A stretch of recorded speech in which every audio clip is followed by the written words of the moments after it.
welcome Danny to the show. How are you today? Good. Thank you for having me. Yeah, no, it's fun. I've been a big fan of you and your work in the past, I think since 2016, 2017. So I've watched you grow and I've Wow. watched you. Yes, I know, right? Wow. That's Social crazy. media is amazing when it comes to this, following certain trends, following certain things. So super, super stoked to have you on my podcast. Oh, it's my pleasure. I love Thank you. whatever we're going to talk about. We've already spoken about so many different things, I so I'm know. I'm I'm in it for whatever. So let's go. Oh, that's awesome. So, can you share your journey and how you got started in the health and wellness or health and fitness industry? And you still in it? Yeah. Well, so I how did I start it? I mean, growing up, that's all I was obsessed with it. I played college football.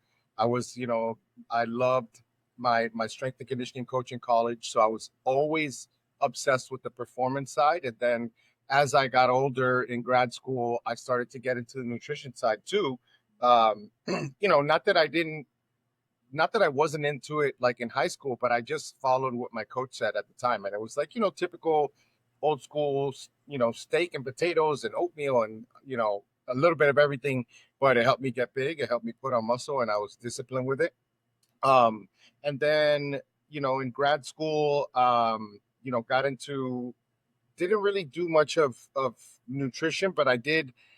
There was no nutrition um, education in grad school, and it was the master's was in human performance. So you would think that nutrition Big has a part of part to it. play with that. Yeah, but it wasn't a big part. But on just on my own, I was actually another Canadian, a fellow Canadian.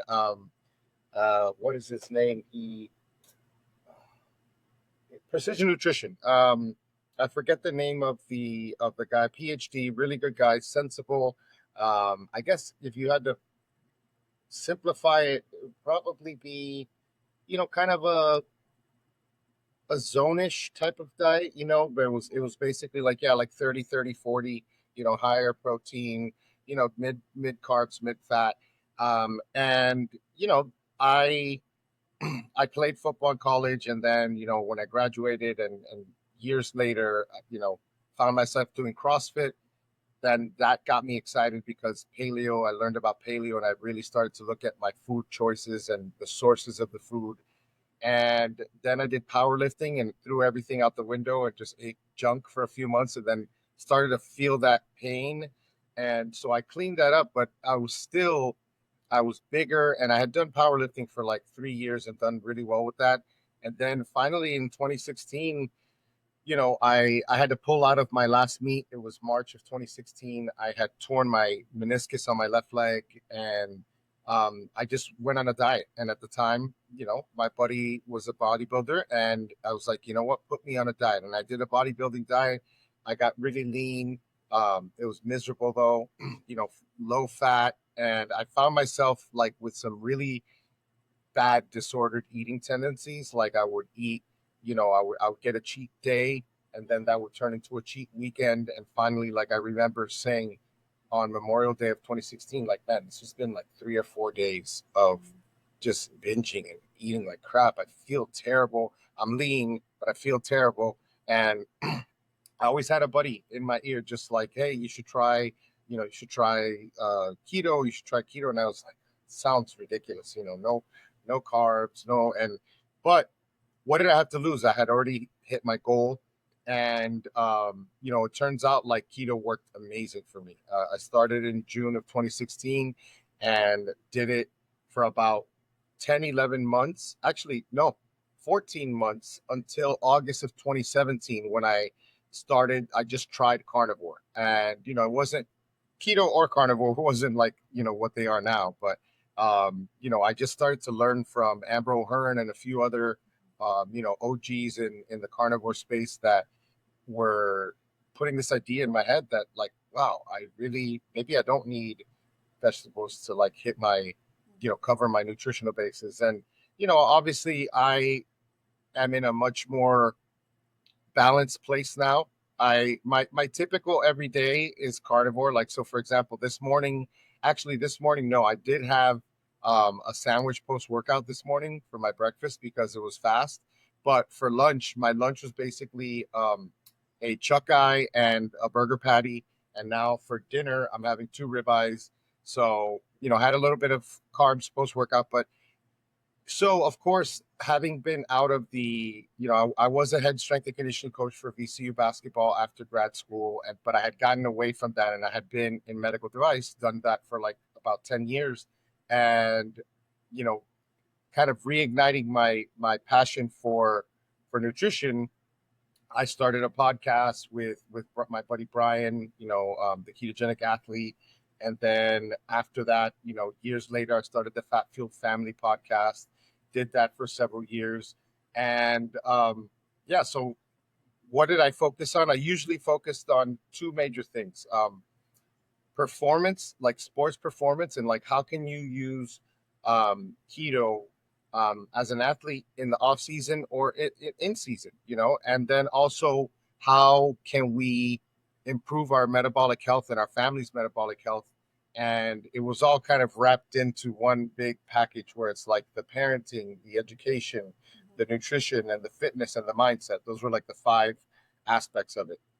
So now I'm back in medical device after some big life changes in 2022. I decided um, I couldn't carry on with my business because it felt like I was being fake. It was called Fat Fueled Family, and my family was being um, torn apart. So I just basically didn't renew my LLC, and I decided that I was going to go back into the corporate world, and did some tech sales for a while, and now, like I said, back in medical device. So that's my long journey through Journey. fitness and nutrition. Yeah, That's pretty cool. I mean, hey, you know what? We got to start somewhere, right? So yeah. going back to carnivore diet, because as we know that there's a lot of misconception, and people are like, "Oh, how can you eat, just meat, and you don't get all the other nutrients from your vegetables and things like that?" So, what are some of the common misconception about either keto or carnivore that you often encounter? Like, what are I yeah, so if you can elaborate a little bit more on that. Yeah, I think sometimes these misconceptions are actually true, and I think it's because of the way, if you have underlying disordered eating issues, it's we shouldn't be looking at life as how can I have the maximum pleasure, like everything about pleasure, pleasure, pleasure.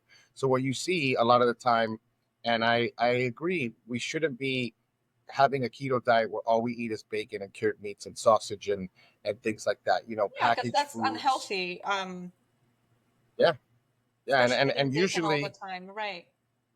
yeah, and usually, when we do see any type of, it's so hard with any type of study dealing with nutrition to ever be reliable in any way, but like you could, even if you could see an issue, it usually is associated with like cured meats and packaged foods that we shouldn't be eating in the first place. So that's a big one. The keto diet is not, like Atkins. These people would just eat like just garbage as long as it wasn't carbs. Right.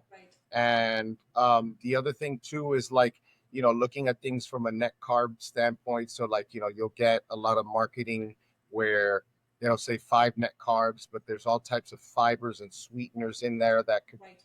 possibly wreak havoc on your body. Like, I do understand the need, especially in the beginning as a bridge for, you know, things that are going to make it easier because, yes, we do have like cramps and things like that. And a lot of the time that's due to our insulin dropping, causing us to like our kidneys to just excrete fluids. But some of it is also because, there's some addictions, there's some carb addiction there. So, I understand the idea behind like, Coke Zero and, sugar free this and sugar free that. I enjoy that stuff. Like, I absolutely do. I have friends who aren't as, lenient towards it, and I agree with them a lot of the time, and I think it's because people abuse it. Um, Right. so, so were you gonna say something?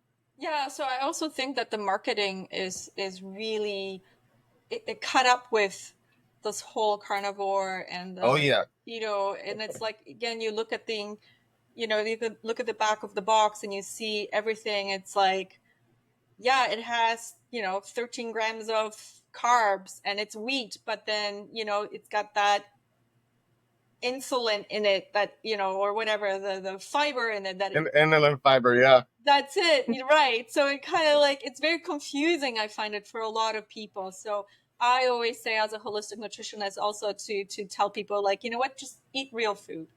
Just Yes. don't eat things Yeah. repackaged. Don't eat all that stuff. Just go for the real food that is really good for you and for your body. So yeah. Yeah, and I think one of the ways, it all depends if you're like a rip off the band-aid or like a dip your toe in the water type of person. But Right. I think, Whole30 is a great place to start. It's not Mhm. exactly keto, but it's kind of keto-ish. It's how people get into paleo.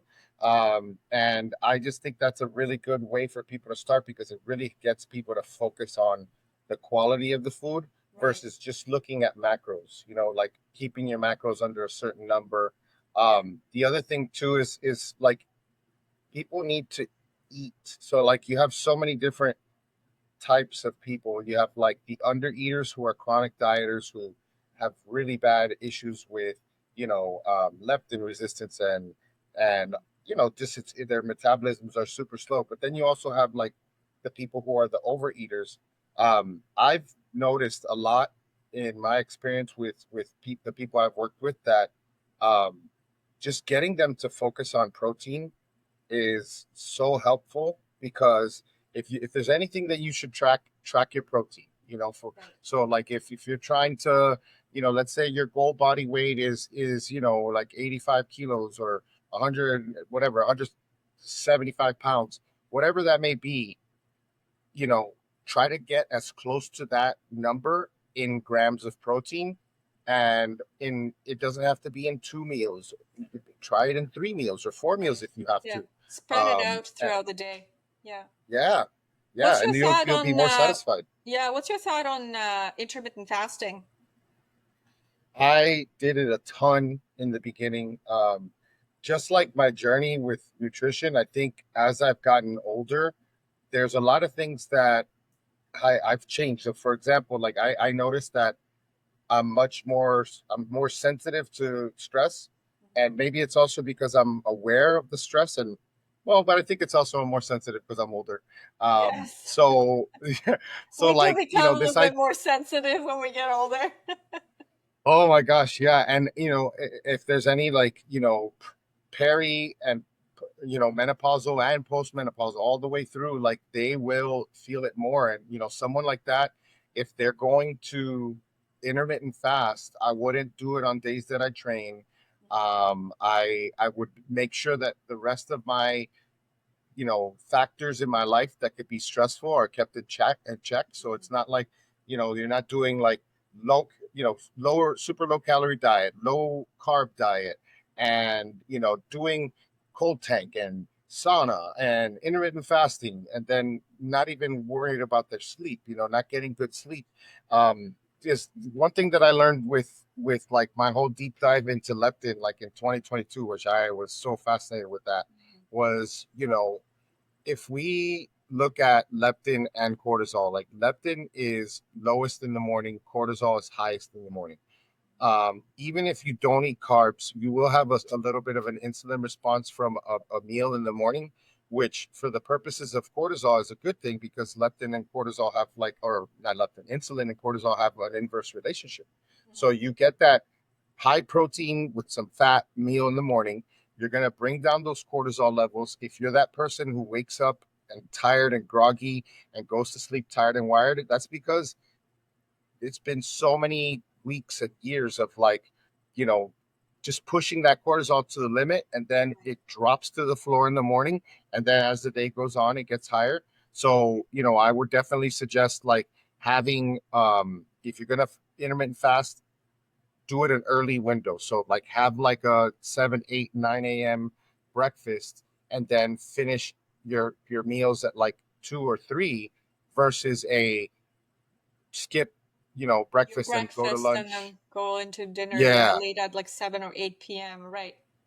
Right. Yeah, I mean it's and then you get into the idea of like, okay, we ideally should be having like 3 hours between our last meal, and even more is better. If you struggle with sleep, you may need even more, like 4 hours. Yeah. And not only that, if you look at also having to do with leptin and having to do with like putting our bodies in a fat burning environment, you know, typically, we will only we need 12 hours, at least 12 hours between our last meal and our breakfast, or when we wake up, because if you finish eating at 8 p.m., unless you have a very late schedule and you're waking up at 8 a.m., you're only going to get, so that first 9 hours post meal, and this is really the only time that you're actually burning body fat in the day, Mhm. is when you're sleeping, because you will burn fat throughout the day, but most of the time it's dietary fat. It's not fat on your body unless you're really doing something crazy, or doing a distance event. But like, eating, cutting your food off from at 6 p.m., you know, you're really only tapping into your body fat reserves at like 3 a.m., that last 3 hours. So if you're pushing, your feeding window later, you're not getting that benefit. And then you're also getting the other risks of driving cortisol up early in the morning. Because let's face it, how many people intermittent fast, they'll have their coffee. They're going to just Right. pound coffee. So now it's like even worse, you're drinking coffee, and sure, you're having fat, but a lot of the time, you know, and I've seen good information on, like, if you're fasting to lower your insulin and getting to a fat burning environment, there's a study that I quote all the time. It's like all the way back in '82. Like, they had up to, I think it was 53 grams of fat. So what is that, like, 450 calories worth of fat without Right. triggering an insulin response. Right. But it's empty calories. It's no protein. And let's be honest, it doesn't fill me. It does not fill me like fat. I can have, like a fatty 300, 400, you know, calorie coffee. And then I can have like a small piece of ribeye, and it might even be less calories than that coffee. It might be like, if it's small enough, it might be like, if it's like a 5 ouncer, 6 ouncer. I'll never eat that small, but like, Mhm. just be like, you'll feel more full, you'll feel more satisfied. Yeah. Yeah. Yeah. So what's your thought of on coffee again, drinking first thing in the morning? Because I think a I lot of try. people, again, there's a lot of misconception about coffee, right? You have some people, I'm not going to name names, but some people are like, oh my gosh, coffee is it. You have to have coffee when you're doing intermittent fasting and you're on keto and that stuff, right? And then some people are like, don't do it because, it's bad for you. And so, like, so what's your thought about that? Because I love my Well, coffee, but I try to drink my coffee a little bit later on. yes, I love my coffee too, and I love my keto brains. I'm sure I think you guys can get it up there. I'm not sure. Last time I checked, it was years ago. But like, it's basically MCT powder with alpha GPC and Yeah. L-theanine and lion's mane, and wow, I love that. And caffeine has been shown to increase ketosis. Like, it can kind of help with ketosis. The factors that I'm looking at are the same ones, like you said, later in the day. You know, if you can't wait 2 hours, then try to wait 45 minutes, an hour, as much as possible, as long as it's not right when you wake up in the morning. Typically cortisol's peaking like at 6 a.m. A lot of people can't afford to wait that long because they're waking up at 4:30 or 5 to go to the gym. I would say try eating like a little bit of that post workout meal before the gym, and using that as fuel, and then finishing that post workout meal and enjoying that coffee post workout. That's always an option. That I think, and if you follow me, that, like, I think it's so important for us to like experiment and just keep on trying new things, and like, oh, I didn't think about that. Why not? Like, who we fall into these things where it's like, oh, here's the keto package. The keto package comes with daily intermittent fasting, and daily coffee with fat in it, or whatever it is. And I just spoke to a friend of mine she's just an amazing person. She's gotten really into the cortisol stuff, and I was like, I was telling her like, hey, next time I'm in your city, like we should have like a non caffeinated drink together. Because I was just messing with her because I know she doesn't like she wasn't drinking coffee. She's like, I'm drinking coffee again. I'm like, awesome. Not because it just shows that we're growing. It shows that we don't things like life changes, things change, and you never know. Like something that didn't work before could work again. Yeah. I think that, like I said before, like with especially with women who are in that age range, like peri, perimenopausal, menopausal, and postmenopausal. Even having like a starch with dinner, like having like a Yeah. sweet potato, is a great way to bring that cortisol down and get them to rest. And as well as, of course, hanging up the CrossFit attitude, I where like agree. I love CrossFit, but like I remember I would have clients that would be like, I don't get this. Like when I was 25, 27, 33, Yeah. I would do this same workout and I got such better results. And it's like, yeah, but now you're You're dipping into like, 45 and it's completely yeah, different game. Like it's completely different. I know because I'm a huge it's hurting you. CrossFit Yeah, and I fan. love Yeah, I did CrossFit. CrossFit, Yeah. but when like next year I'll be 50, and for me it's like things changed so much for me. So again, like when I was even when I was 37, even when I was 40, it was completely different. I would Yeah, that was the go five andropause, times a week and I would be like, oh my gosh, I'll be in shape. I will be, anyways, it's different. Things are in different positions right now. And you're right, being on keto, I also had to myself change things around because things were not working the way that they used to. So, like you said, I have to have, I go with my cycle, obviously, right? So, like, I eat with my cycle. Yes. Um, you know, I have my carbs, like healthy carbs, obviously, like, cauliflower, sweet potato, and so on and so on. I do also eat bread once in a while because, again, we're humans. And it's that, for Yep. me, it's that 80-20 rule in the way. But yeah, once you find out when is your cycle, and even if you don't have a cycle, you follow the moon cycle, right? Yep. And it works really, really well. But I hear you. It's the same thing for me. Yeah, I mean, like those, you can still do those metcons, but it's Yeah, gonna have to be maybe two a week versus that's five. it. That's it. And like on those days, yeah, have carbs because think about this, like we are driving cortisol through the roof with these hard workouts.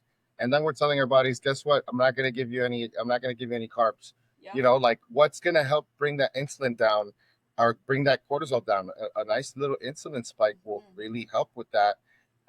And it'll help you. Like I think, there is something to be said about like as long as you are not someone who has been living with insulin resistance your whole life, it's good to keep that pancreas in shape. Like we got that what people call physiological insulin resistance, where it's like your body doesn't know what to do when it eats carbs, and all of a sudden your blood sugar's through the roof. Yeah. you know I don't want that to happen every time, like on the holidays or whenever I have some carbs. I want to be able to enjoy carbs. I and so like I said, that this morning I had a sandwich. It was easy. And that was like, okay, I got carbs post workout. I had an awesome workout. But then, like I said, I had, that lunch was, just meat. I was getting hungry like a few minutes ago, and I decided to open up a can of cod livers. Mhm. Uh, I hadn't eaten them raw in a long time. I was like, oh, this is not a good consistency. So like when we get off, I'm just gonna grill them up a little bit and then have my ribeyes.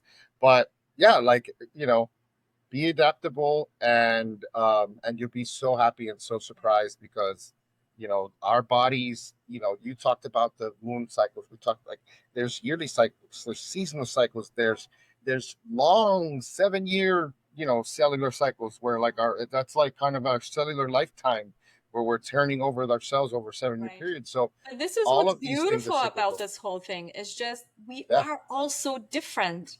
that Yep. one thing doesn't fit. It's not like a glove where it fits. Let's say Yep. you're keto and I'm keto. We're completely two different people, and we'll utilize these ketosis or this kind of food differently, right? Or another man, for example, right? So it's like what works for you might not works for the other person. So I love the versatility of the food, right? It's so I so was so yeah. I will say though, like for the age that I'm at now, like, and I would say this has been for like the last like 5 years because I've been eating, like consistently keto or carnivore now for 8 years. I can't believe it's been 8 years. The last 4 or 5 years, I find that my body needs to eat this way more. Like, as I age, I think, all of us lose that insulin sensitivity. We may not be as it's like this snowball effect because you're busy or you don't have as much energy, so you don't train as hard, and you don't train as hard because you don't have as much energy, and it's like all of those things are happening and you can't train as hard, so you have to think about these things. Like I used to be able to earn those carbs much better with the volume that I could handle. Like I look at some of these things, like I would do 30 total sets in a workout, and I'm just like, I do like half of that now, you know, and I have to focus on execution more. I have to focus on my Right. form and I have to focus on recovery. And but if you don't do that, you're just gonna fight against your biology Right. and you'll never win. You just won't. Yeah, you can cause more harm than good. Yep. Yeah. How do you stay motivated? Oh man, this is something I'm trying to teach my son. Because now my son is lifting with me, and I'm just so grateful for it. It's so amazing to see it. I think like motivation comes from doing it. So if you want to get motivated, go do the thing. I have like motivated I could say I'm excited for a workout, but most of the time I'm not really motivated until like I'm a little bit into the workout. Like this morning, I was like, man, I've got a nice back pump today. I'm doing some back today. I'm feeling good. Or like if you're that person who has never been able to stick to a program, sticking to that program is what motivates you. So you have to be able to be like, and my son told me it was, what was it, last Thursday. Yeah, that was the last time that we trained together. He was like, I'm noticing that even when I don't want to go, I'm going. I'm like, man, that is a superpower. Mm, You have to just not give yourself. It's the same concept behind why are you going to snooze the alarm? Don't snooze the alarm. Like the more you snooze it, the number one, the more chance you have of being late. Like put the alarm across the room, and the same thing. Put your shoes on and get in the car before you have time to give yourself excuses and tell yourself why you can't work out today or why you're going to start that nutrition plan tomorrow, or God forbid next Monday, because magically things magically happen on Mondays, and they can't happen on a Monday afternoon. If it's like, oh, I you know what, I pigged out on some fast food, I guess this week's done. Or I guess even today, why does today have to be done? Just get back on the horse today. Okay, you messed up. yeah. Now eat your dinner and don't correct it. That's one thing that I feel like we've all done. I know I have. Mm, And, learning about disordered eating and learning like, man, right. bulimia is not just binging, it's purging. It's literally any type of behavior that you engage in to try to correct the previous dietary choice. So like you could say, oh, I'm gonna do an egg fast because I picked out this weekend, or I'm gonna do a Right. fast, or I'm gonna, do some silly thing. Um, that just causes, that wild. I always think of it as like this wild pendulum swinging, like this. It's like binge and purge, or like you know, binge and starve, and no, like, yeah, maybe, you know, one thing that helped me because I used to eat really, really fast in high school because I was just trying to get as much weight on as possible. And I would blow past the satiety. And that took so long.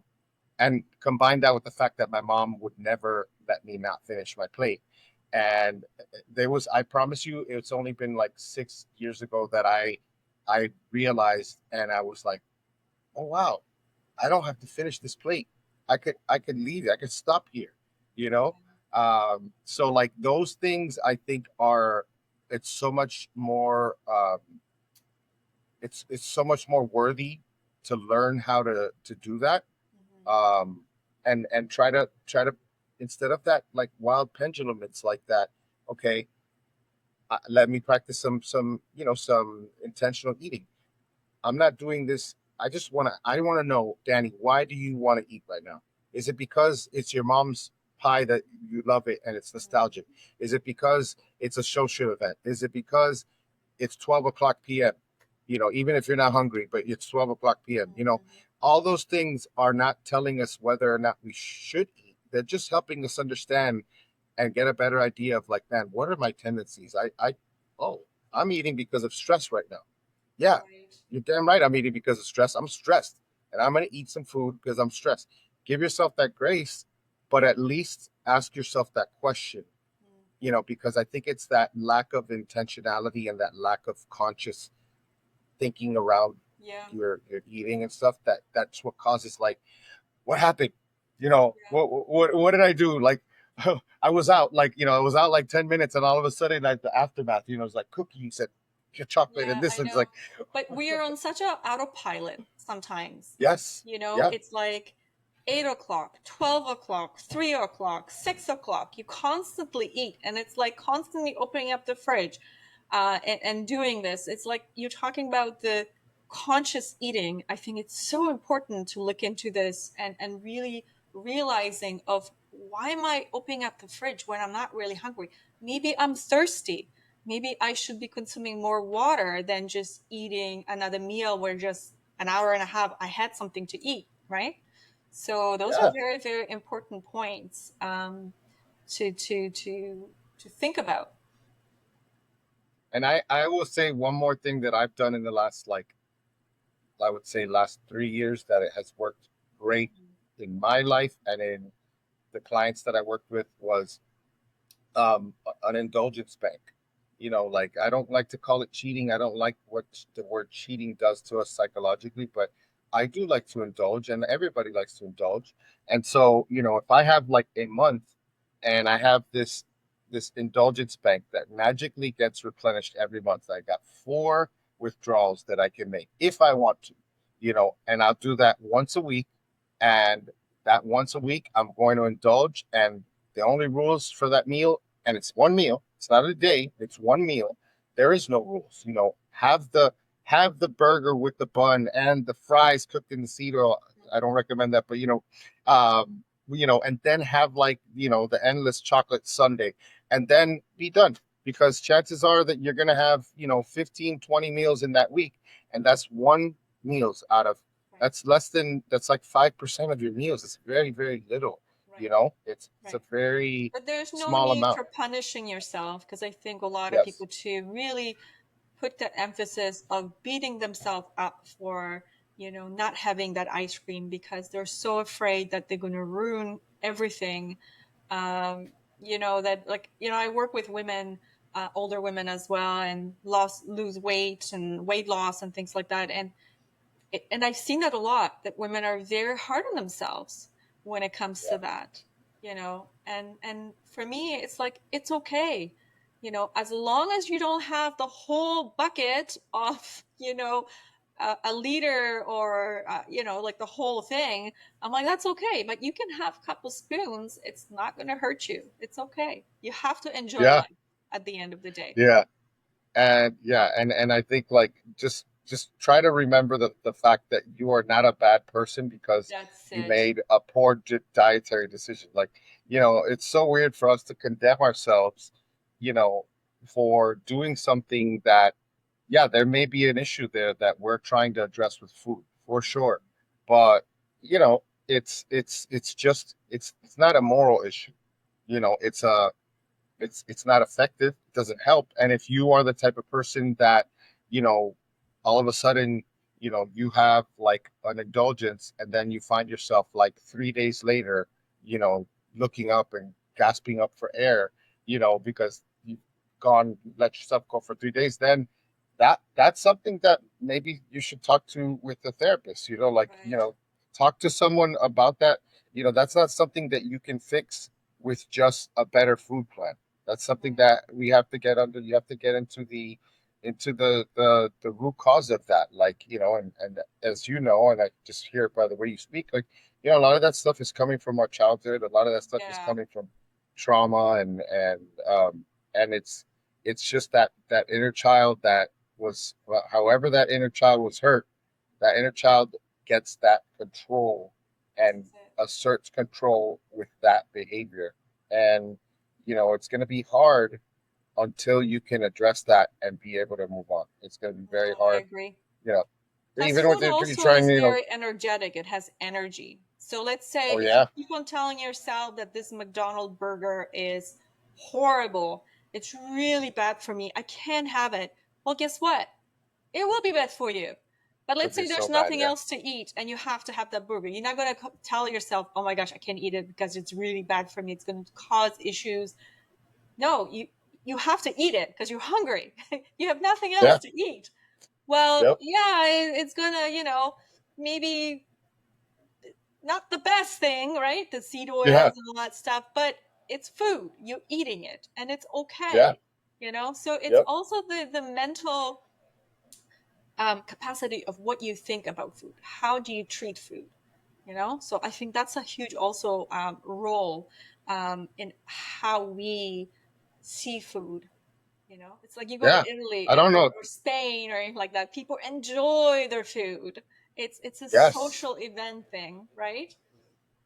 yeah. North Americans, like, I don't know. I feel like maybe Canadians not as much as people in the U.S., but like we have such a weird view of food. Like it's like this sadomasochistic view of food. It's like I'm in a diet, and then it's like, but then I'm gonna eat like crazy, and so like you know, it's such a, I feel like what we're doing to our brain, of course, you're right. We're also, the way that food is being assimilated is not going to be the same. You may not even absorb as many nutrients versus that meal that you're sitting down with family, taking your time for hours and hours. You had 3, 4, 5 glasses of wine, maybe, you just like you had the bread, a ton of wheat bread with the butter. Then you had the dessert that had like a ton of fat and a ton of carbs, and yet you wake up the next morning, you don't feel a food hangover, you feel Yeah. great.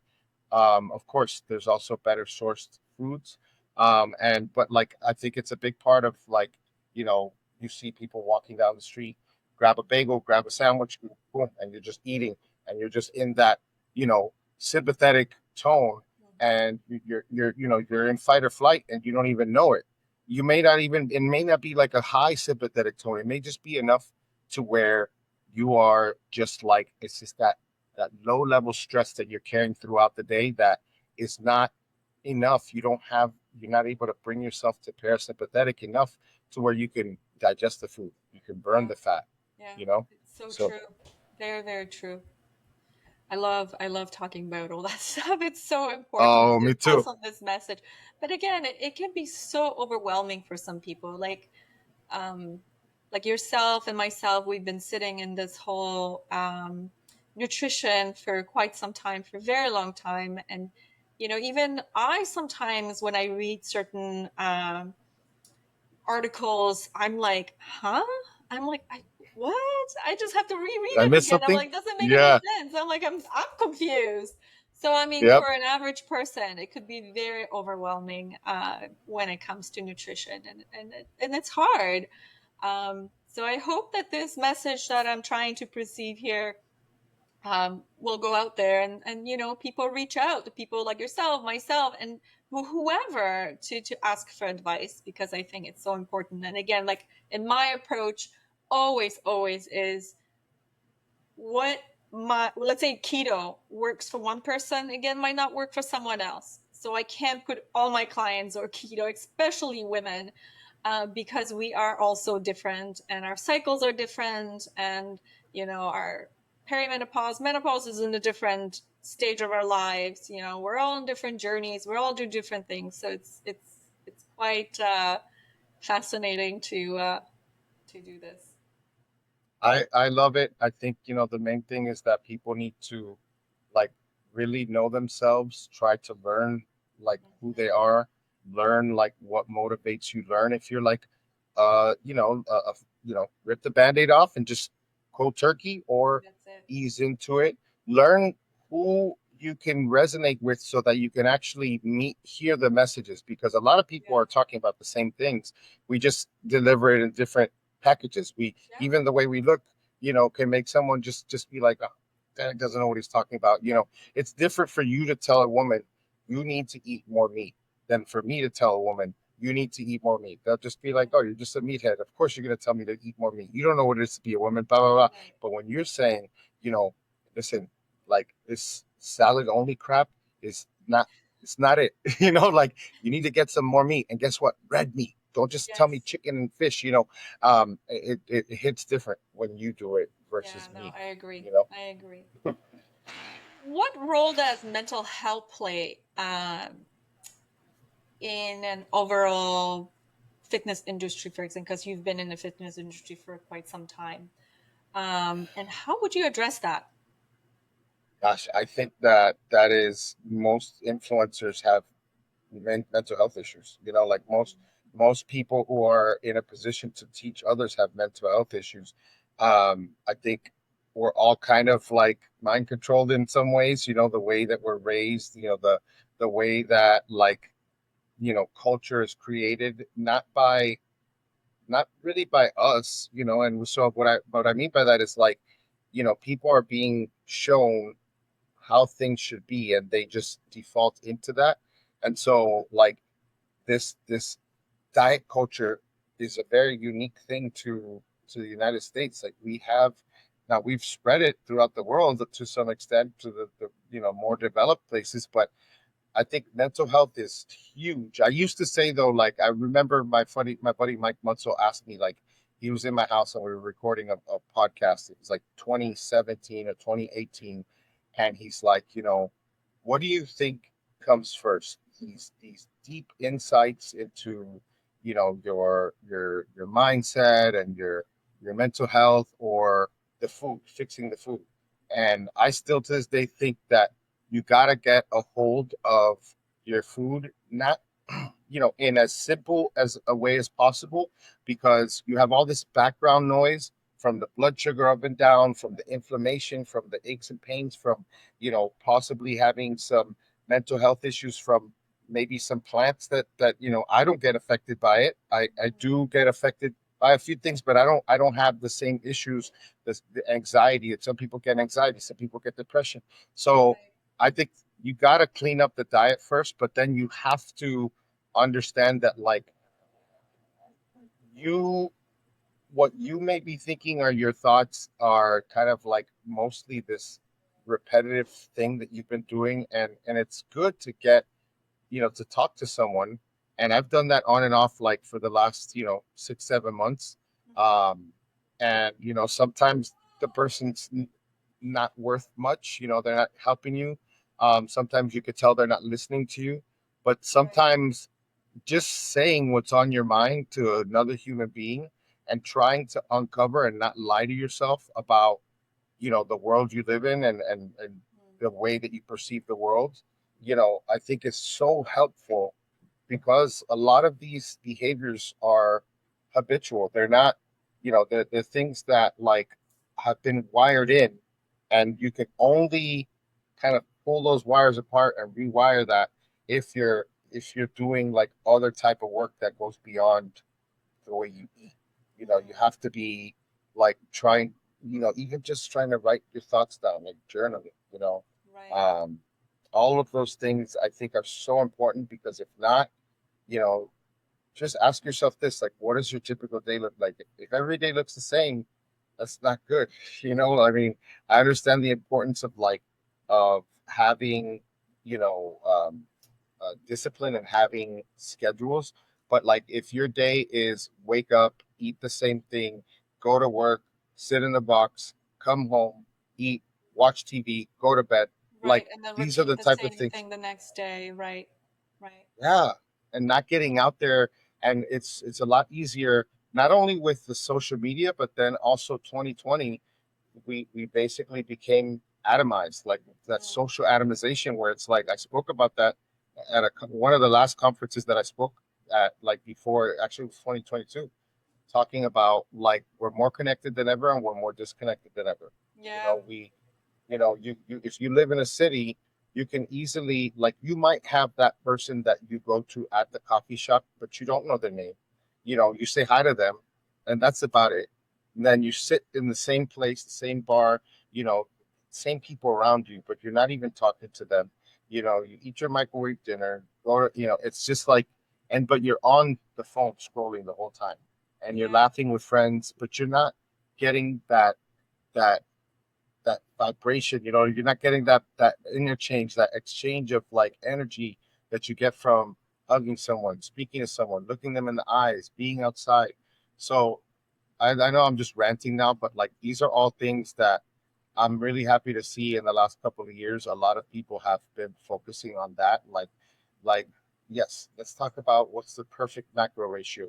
Yeah. Fine, we'll talk about that. But then can we also talk about like we need to sleep and we need to be with people that we love and we need to like Right. address our issues, because if not, like we're not going to be happy in our jobs. We're not going to be happy in our relationships. And now all of a sudden, you know, you lost weight, but you still feel like crap. Right. Like Yeah. so. Yeah. Yeah, But I believe there's a huge shift happening in I see humanity, that. Yeah, especially here in North America. I find it. Even here in Canada, there's a huge shift when it comes down to food and mindset and growth and everything. Like it's really cool yeah, to see. I'm super excited because I'm going through the same for the past 7 years, all these changes, and I love seeing it, and I'm passing this on to my children as well, so that way it's easier for them to be like, hey, I remember those words from my mom, my dad, or something like that. So I'm super super yeah. That's the excited. dream. Yeah, That's the goal. that's Because we it. can't, That's it. we can't control their behaviors, but we can at least get them to think. And that's all I really want to do is like, I want my influence to remind them, like, hey, when I feel like crap, what have I been doing? How have I been sleeping? How have I been eating? You know, versus like, oh, I gotta go see the doctor. I gotta go see the physio. It's like, no. So, yeah. Yeah. No, I agree. I agree. Well, Danny, is there anything else would you like to add to again, where people can find you, how people can find you, how can people connect with you, anything like that? I love the fact that this is my hobby again. This was my hobby for years. You can find me at danny.vega at or Instagram dannyvega.ms. I was giving away. I was about to get my Gmail. You could find me on on Gmail too, but I think dannyvega.ms is the best way to. I'm not on all the social medias. I just stay on my Instagram, and I like YouTube. I learn a lot on YouTube and podcasts. But I have a TikTok account. I don't look at it. I don't even think I have any TikToks. Facebook, I'm not really on. Like I only have mental space for one platform. And the way we look at our parents' generation, they're still on Facebook. That's us now. Like we're the old people on Instagram. And a lot of people but I'm gonna stay on my Instagram because it's what I know, and I have a lot of friends on there. And but yeah, any questions, please feel free to DM me. I'm always trying to like stay up to date, like, and keep up with DMs. Like it was a while there where life was too hard and I couldn't even, it was years. I would see someone like would DM me a year ago, and then I would be like, oh my gosh, I'm so sorry. Did you ever get that answer? Always. Yeah. Well, that's part of life, So, I guess, right? So yep. yeah. Yeah. Anyways, again, I really appreciate your time and coming on here, speaking with me, and sharing your journey and sharing about your nutrition, your fitness, and everything. So again, I really appreciate that. But I will have all the information posted at the bottom of the script, so that way if people need to reach you, they'll have the information there on the bottom. So again, Danny, thank you so much. And Thank you, Alexandra. thank you and have a great day. You too.